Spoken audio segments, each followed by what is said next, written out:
पहले कृषि पशुपालन मंत्री लालचंद कटारिया सीधे जुड़ रहे हैं। आपको बता दें, बजट से पहले कृषि मंत्री लालचंद कटारिया से खास बातचीत हम आपको दिखाएंगे।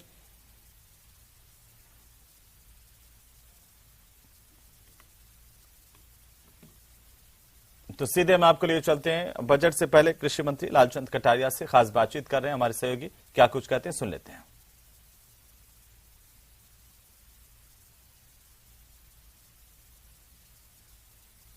बिल्कुल, देखिए हेमंत, इस वक्त हम खड़े हैं कृषि मंत्री लालचंद कटारिया के साथ। कल मुख्यमंत्री जो है बजट पेश करने जा रहे हैं विधानसभा में, और दूसरी बार है जब बजट जो कृषि बजट अलग से पेश किया जा रहा है। इस अलग कृषि बजट में 85 लाख परिवार जो कृषि पशुपालन और जो खेती पर निर्भर हैं उनके लिए विशेष प्रावधान इसमें किए जाएंगे। चूंकि पहली बार जब बजट पेश किया गया था उसके बाद जीडीपी में लगभग जो है दूसरे नंबर पर, जीडीपी वृद्धि दर में दूसरे नंबर पर राजस्थान आया है। हमारे साथ कृषि मंत्री लालचंद कटारिया खुद हैं। सर, कल दूसरी बार कृषि बजट पेश किया जा रहा है। राजस्थान कृषि प्रधान देश है, यहाँ की आबादी और किसान जो है पशुपालन और खेती पर निर्भर है। क्या प्रावधान बजट में, क्या दशा और दिशा देने की कोशिश की गई है?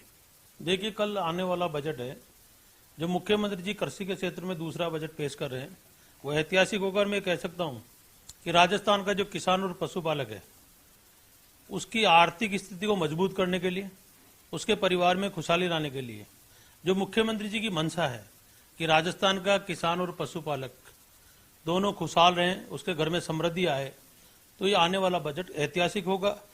नए नवाचार होंगे, इसमें नई तकनीकी का आगाज होगा, और जो देश और दुनिया में जो नवाचार हो रहे हैं, जो हमारी नई पढ़ी लिखी पीढ़ी है जो खेती और किसानी में रुचि रखती है, उसके लिए क्या नया हो सकता है, वो सारा समावेश इसमें होगा। चूंकि राजस्थान में कृषि के साथ साथ पशुपालन क्षेत्र में भी पिछले समय में चुनौतियां रही हैं, सरकार किस तरीके से किसानों की, पशुपालकों के लिए कुछ नया प्रावधान कर सकती है?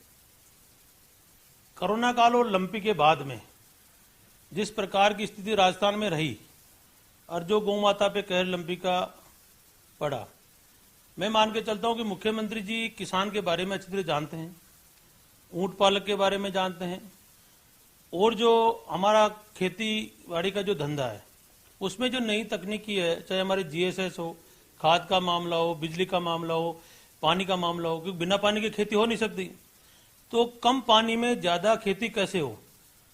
गत वर्ष से अभी 4 साल में हमारी 15 लाख हेक्टेयर की जोत बढ़ी है। हमने 18,000 करोड़ के प्रधानमंत्री फसल बीमा के क्लेम दिए हैं।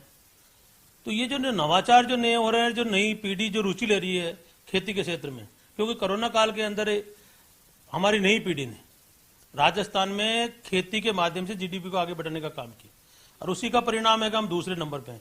तो जब ये आंकड़े हमको पता है तो मुख्यमंत्री जी निश्चित तौर पर प्रयास करेंगे कि हम दूसरे नंबर से पहले नंबर पे आए।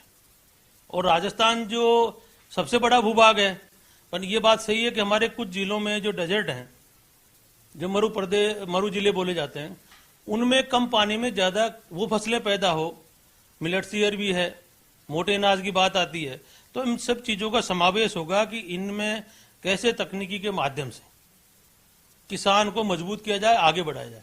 आपने कहा नई तकनीकी का समावेश होगा, रोजगार होंगे, नई व्यवस्थाएं होंगी। आप खुद किसान पुत्र हैं। पिछले 1 साल में अन्नदाता के सामने जिस तरह की समस्याएं आई हैं प्रकृति के मार की, चाहे अतिवृष्टि की बात रही हो, ओलावृष्टि की बात रही हो, शीतलहर की बात रही हो, अब इन सब चीजों से जो किसान को समस्याओं को दूर करने के लिए किस तरीके से प्रयास होंगे बजट में? मैंने बताया ना कि प्रयास लगातार चल रहे हैं, और गत वर्ष के बजट का और पिछले 3 साल के जो हमारे कार्यक्रम रहे एग्रीकल्चर सेक्टर में, उसी का तो प्रभाव है कि हमारी इस वर्ष 15 लाख हेक्टेयर की जोत बढ़ी है। और जब जोत बढ़ी तो निश्चित तौर पे खाद, बीज, इनकी भी समस्या हमारे सामने। उन समस्याओं से किसान आने वाले समय में परेशान नहीं हो, ये सब बातों का ध्यान इसमें इस बजट में रखा जाएगा।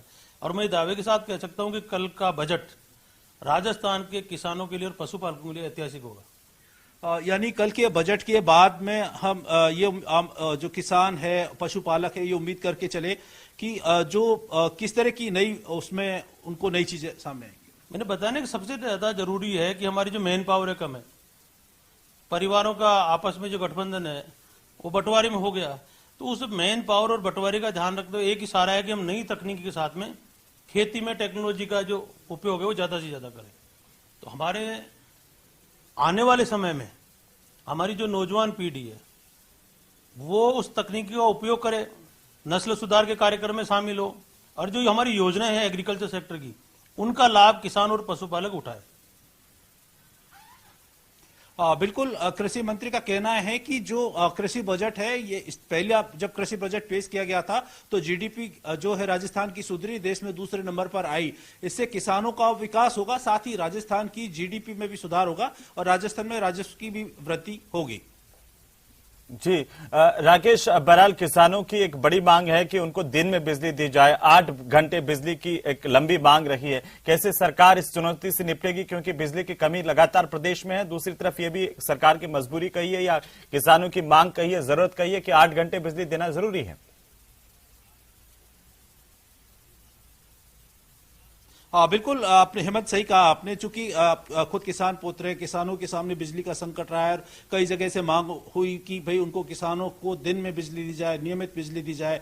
और किस तरीके से आप देखते हैं कि किसानों की बिजली आपूर्ति की समस्या की ओर? देखिए, बिजली आपूर्ति की जो समस्या थी वो कोयला की कमी के कारण राजस्थान के किसानों को थोड़ी बहुत फेस करनी पड़ी, पर उसके बीच में लगातार मुख्यमंत्री जी ने मीटिंग करके और उद्योगों की बिजली कटौती करके किसानों को पूरी बिजली देने का काम किया।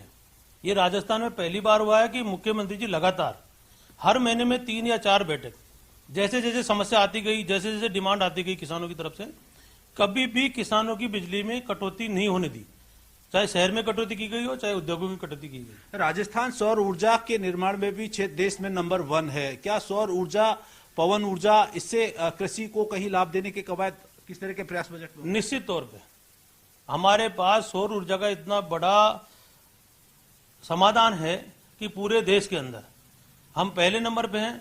और ये बात सही है कि आने वाले समय में हम राजस्थान के किसानों को सोलर पैनल के माध्यम से कृषि के क्षेत्र में, हमारे फार्म पॉन्ड हो, डिग्गी हो या कृषि कनेक्शन हो, सौर ऊर्जा के माध्यम से निजात दिलाने का, बिजली का जो संकट है उसे बाहर निकालने का काम करेंगे।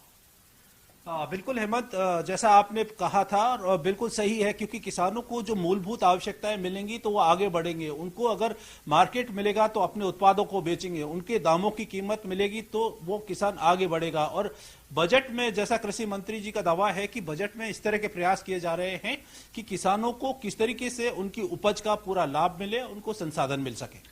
बिल्कुल राकेश बहरहाल, कई मुद्दे हैं किसानों को लेकर के। उम्मीद करते हैं कि सरकार उन पर खरी उतरेगी। उन उम्मीदों पर बहुत शुक्रिया हमारे साथ जुड़ने के लिए। और कृषि मंत्री लालचंद कटारिया ने न्यूज 18 राजस्थान से खास बातचीत करते हुए कई महत्वपूर्ण मसलों पर बात रखी। उन्होंने कहा कि सरकार लगातार किसानों को लेकर के, खेती को लेकर के काम कर रही है और इसी की बदौलत है कि 15 लाख हेक्टेयर से ज्यादा की जोत प्रदेश में बढ़ी है और प्रदेश दूसरे नंबर पर है। कोशिश होगी सरकार की कि पहले नंबर पर